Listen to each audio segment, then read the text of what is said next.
Hi, everyone. Welcome to another edition of Brewed for Change for all things climate. I am your host for today, Sandiip Bhammer. I'm the managing partner and founder of Green Frontier Capital, which is one of India's preeminent climate tech early stage VC funds. And we're very proud today to have with us Professor Tarun Khanna, who is basically the Jorge, Paulo Lemann professor at Harvard Business School. He's also the director of the Lakshmi Mittal Institute. He's associated with the Salata Institute of Climate and is an advisor for many of the startups here within this new lab ecosystem, which is where we're seated right now, which is absolutely amazing. So welcome to Brewed for Change, Professor Khanna. It's an absolute pleasure to have you. Nice to be here, Sandeep. And this is really an incredible ecosystem at New Lab. So it's a big video. Fantastic.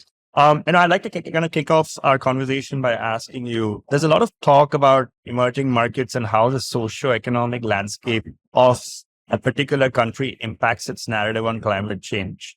How much do you think the socioeconomic landscape of India has had an impact on its own reaction to climate change? And how do you think it differs from other countries? So I think that's a really good starting point, Sandeep. The simplest way to see it is that the narrative emerging from the so-called global South countries, the developing countries, and from the global North or the more developed countries is really radically different. The global North is aware, as is everybody else, that people living in the wealthy countries, such as us, living in the United States, have contributed disproportionately to greenhouse gas emissions and have exhausted most of what scientists think of as the carbon budget that's available to the earth to prevent us from going even further beyond what the Paris Accord tried to bind us to do. Whereas the global South countries have contributed in minuscule form, but yet are bearing the brunt. So that's the simplest way to see it. I was just in the Middle East a couple of days ago and was speaking to Arab community. But as you know, it's an oil-rich region, pumping out petrochemicals at relatively low cost. Saudi Aramco being the preeminent firm there. What they tell you is, look, we get told by the Americans and the Europeans that you have to reduce greenhouse gases, and we keep telling them that's not what we're hearing. We go to India and Southeast Asia and other places where they're saying we need jobs, primarily in economic development. And either we find a completely new way, science-based way perhaps, to get to growth without excess greenhouse gas emissions, so that we don't damage the world the way you guys did, or you subsidize us in some ways, or a bit of both. So I think the socioeconomic fabric is the primary determinant of what was. I can elaborate it. Sure. So I know you've done a lot of work on innovation in emerging markets. So local innovation obviously plays a very important role in addressing climate change from one country to another. How much do you think India's local innovation ecosystem has played a role in addressing the issue of climate change, particularly in the technology sectors? So I would say that the answer to that is maybe at multiple levels. At one level, like you, I grew up in all the streets of urban India. You can see adaptation to climate change everywhere. People are consuming a lot less. People are much more frugal. There's much more recycling going on. Those are not tech-based solutions, but those are deeply ingrained solutions. Even in upper middle class or affluent households, they're deeply ingrained solutions. So you see it all around you all the time. You see adaptations in the form of biomaterials that are used on a daily basis. So that's one level of adaptation to climate change. And as climate change becomes more extreme, particularly as manifest recently in extreme heat waves that are killing millions of people, I would guess. I heard that in India, the last summer we had 53 degrees Celsius temperatures in Delhi. Yes, we hit 53 degrees in Delhi, I think more than one summer. And there were some estimates saying that the number of excess deaths to heat waves will be in the Gangetic is it the many, many millions annually.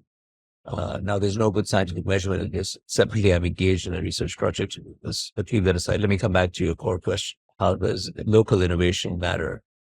So the first level is adaptation as a daily response that has been there for decades. and which is now being exacerbated as climate change gets worse and worse, and it's harder for us to deal with. The second level is creative people, particularly in Gen Z, who are starting to launch new companies. And most of those have what we would routinely describe at New Lab or in the American ecosystem as tech-based. Yeah. But mostly they are clever engineering-based, low to medium tech-based enterprises. And they are succeeding because, and by succeeding, I mean reaching billion-dollar valuations, having a meaningful impact on some local part of the fabric. They're succeeding because of the massive population, because of how far we are from the frontier of what needs to be done, and because we're seeing mobilization of capital and mobilization, basic know-how, facilitated by what I would call knowledge and capital intermediaries, like you and me. Yeah. So that's the second stage. What is not happening yet, and where I think New Lab types of structures, as well as your organization, Brewed Venture Capital, and a bunch of other institutions, can play a huge role in the decades to come, is to nudge the science component up quite substantially. This is an area where, if you ask me, is tech playing a role, science and tech playing a role in India or other developing countries? The answer is no. But it's also a huge, I'm an optimist. Everything is a glass half full. Yeah. And that's a glass that's very half full. So there's a lot of upside to playing this right. So that's my three-part answer. Okay, that's great. Obviously, Prime Minister Modi has talked about India taking a really strong leadership position in the future green economy growths across the globe. So what role do you think public-private partnership, what's your view on public-private partnership and the role it plays on tackling climate change?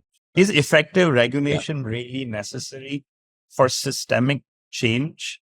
Or do you think that the market determines what the best technology is? There's obviously a lot of debate on ICE-centric vehicles versus EVs, fusion versus fossil fuel-based energy, and the entire energy transition debate, right?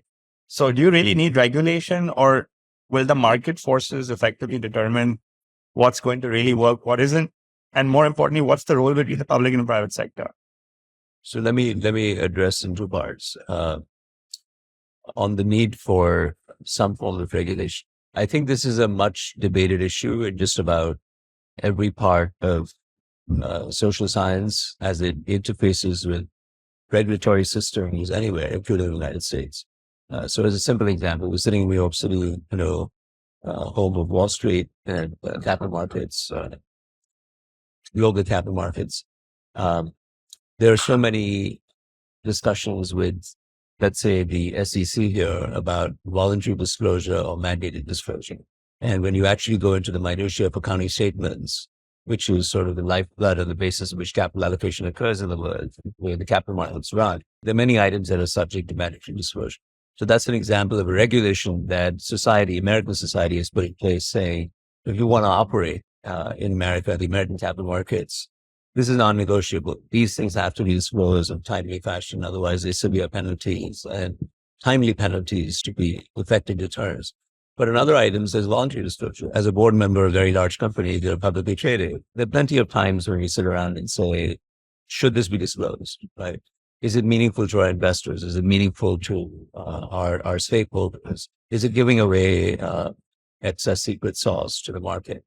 So there's always a role for regulation, in my view, and there's always a role for initiative and voluntary disclosure. By the way, an entrepreneur can de facto force effective regulation by simply being proof of concept. Or skirting regulation. There's the concept of regulatory dialectic.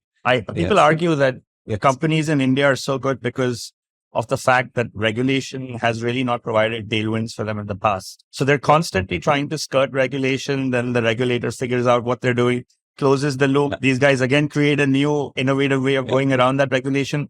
And so that conversation, that back and forth between regulation and entrepreneurship keeps going. That's well said. That cat and mouse game is a universal feature globally.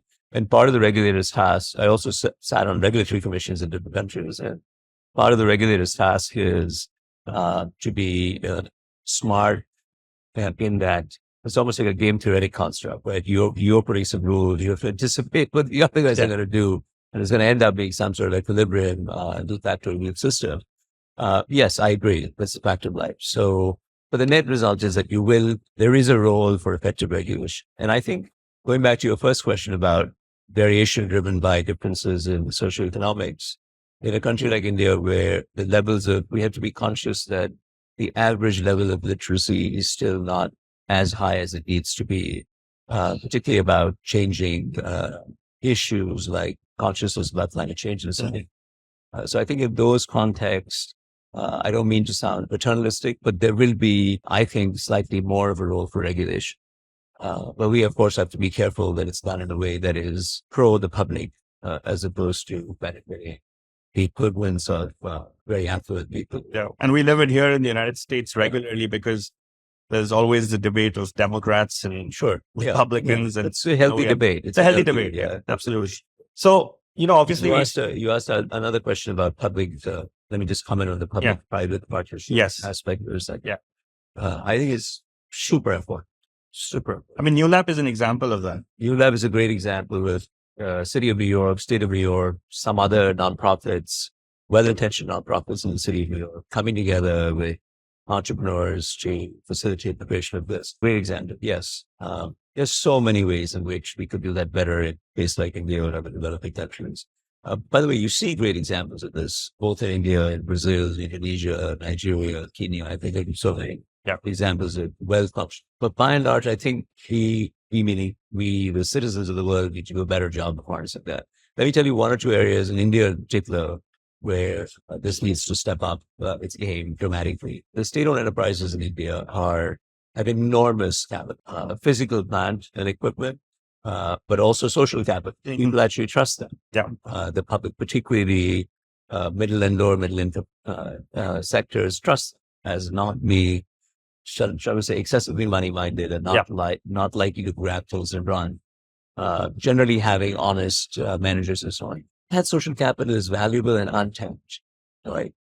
Imagine if you had a technological innovation and you wanted it to reach the masses, partnering with somebody who has 10,000 outlets or 100,000 outlets across the country, which would typically often be a state-owned enterprise or so-called PSU, public sector undertaking in majority, would be a huge plus. So that's one. The second kind of public-private partnership that we are not doing well, and we really need to do well, is partnerships between India's universities, which are often the best ones are public undertakings. Indian Institute of Science, the Indian Institutes of Technology that are famous for providing CEOs to America, right? But the IITs and the IISc and many others, NCBS, with Bangalore National Center for Biological Systems, Institute for Theoretically something or the other, I forget the name. These are unbelievable. They are like world-class institutions. But we don't have a way to unlock the science. The scientists there have not had the habit working with private sector. And when I speak to, the Confederation of Indian Industry, which is, a collection of the great and good in India's business circles, and you ask people, how many of you have honest to goodness discussion about science as it relates to your business with anybody? And the answer usually is 1% of CEOs.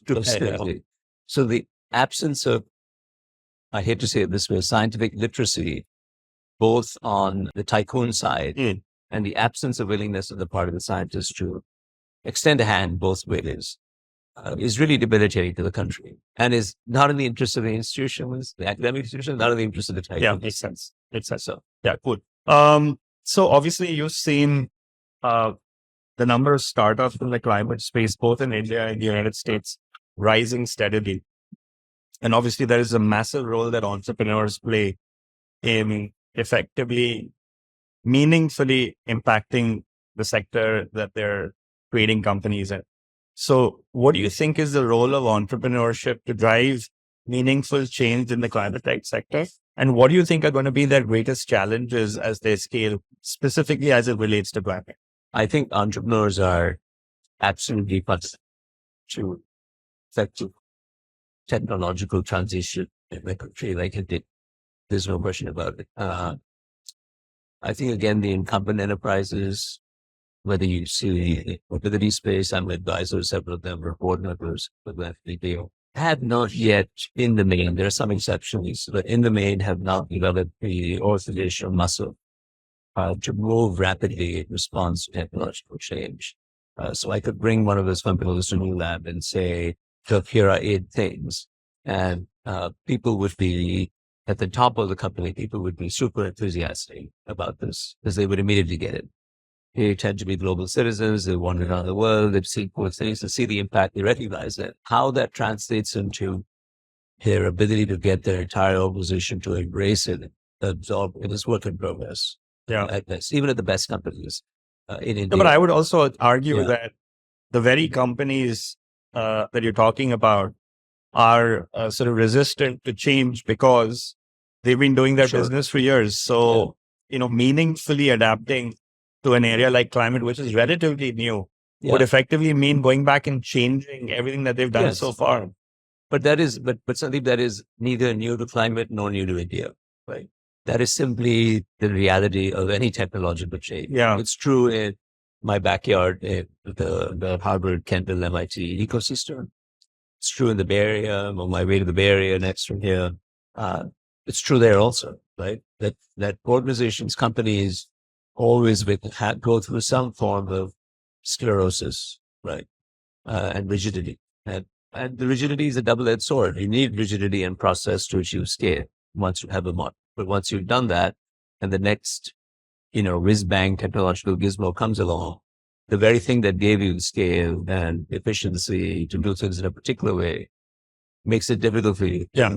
That balance is universal. Yes. It's not an indictment of, developing country CEOs.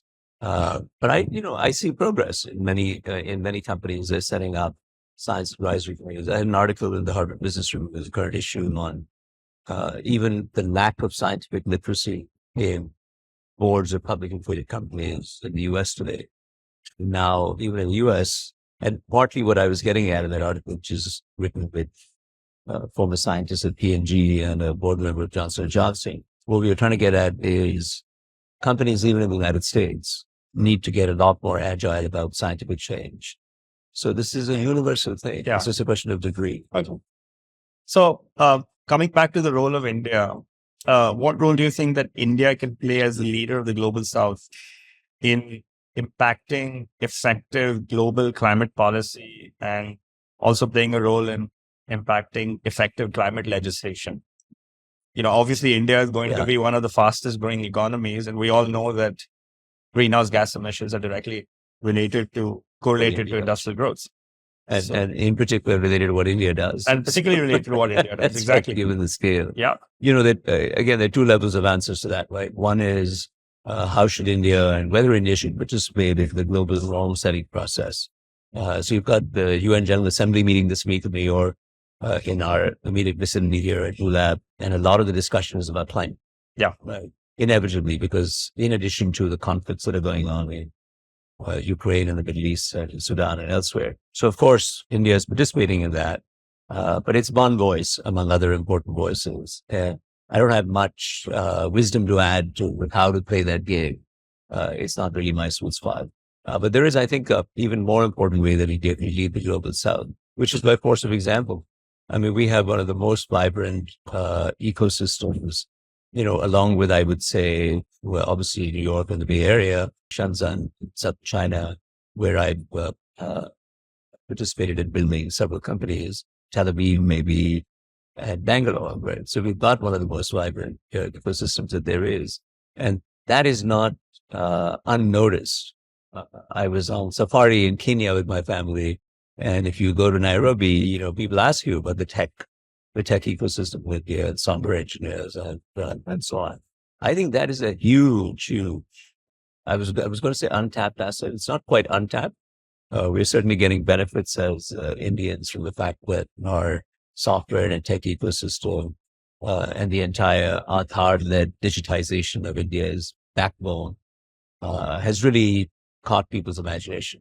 But I think we can ram home that advantage in a bid to be seen as one of the leaders in the developed world. Of course, you have to jockey with China, who is very aggressively saying we are the leader of the developing world.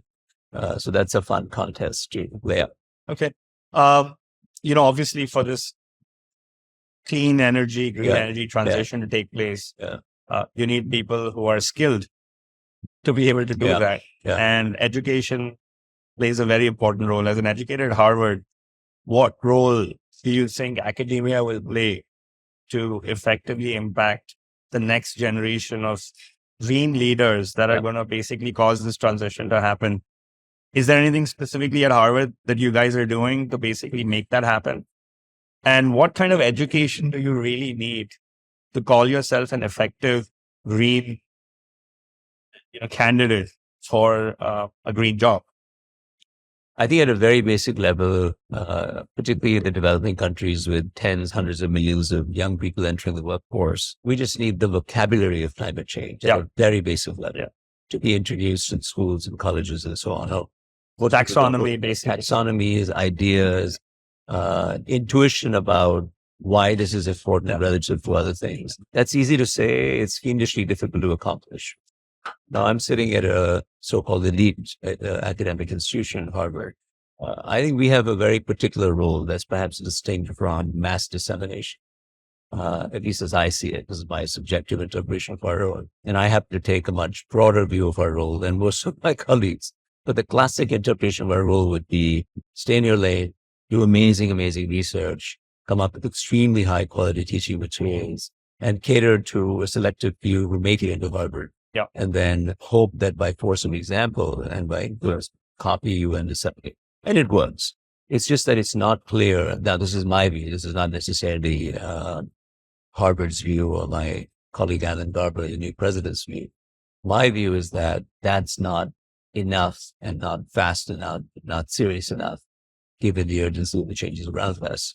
Skeptics would say that people always say that when they want something done, and that may be so, but that's my view. So I think we should be engaging in attempts to spread this more explicitly. And I think the technological means exist. We have online courses. We had a non-profit consortium called edX, which was between Harvard and MIT, Berkeley, and Will institutions. We have free online courses. I have a course on entrepreneurship in emerging economies, which has been wildly popular, to my delight. You teach the New Lab case as well. Teach the New Lab case at Harvard all the time. Teach many cases. People adopt our business. So, we engage in the education process in a variety of ways. But in the main, I hope we can use digitization and education to spread this. We have a new institute at Harvard that's run by my friend and colleague, Tarun Khanna, called DCube. I think DCube stands for data, digitization, and there's one more D. But essentially, it's about using the digital economy to spread research and teaching materials. So there are lots of ways that it's almost like an institution like Harvard or MIT or Berkeley or Stanford or something like that puts out all this stuff, but increasingly they are what in the old days we would call APIs, application programming interfaces for the rest of the world to plug into it and say, this is how we grab this. And I think we in the institutions need to make it easier. And people talk about why the software sector in India took off. And that was because cross-border collaboration between the United States and India was very responsible for that. You had highly trained analytical Indian students who came over to the United States, went to technological universities for master's degrees, PhD degrees, and then got absorbed into Silicon Valley. Obviously, cross-border collaboration has played a very important role as far as software services growth, SaaS-based companies, growth trajectories are concerned.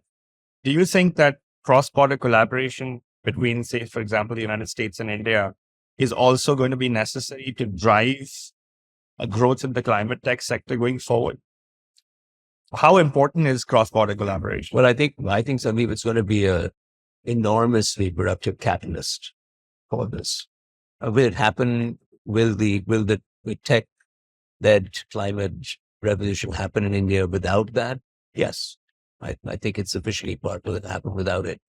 And capital mobilization is sufficiently aggressive. Tools are available. But it would be a lot easier with a very strong, almost an institutional conduit between the US. One thing about the software-led catalyst for society change in India being driven by US-India collaboration, that collaboration was primarily driven by entrepreneurs. Yeah. that individuals went and did things. Narayan Murthy and his buddies went and started selling software. Shibulal and Nandan and Chris all went and started selling software to individual companies, John Deere, General Motors, whoever else. That was an act of entrepreneurship. Like somebody went and did it.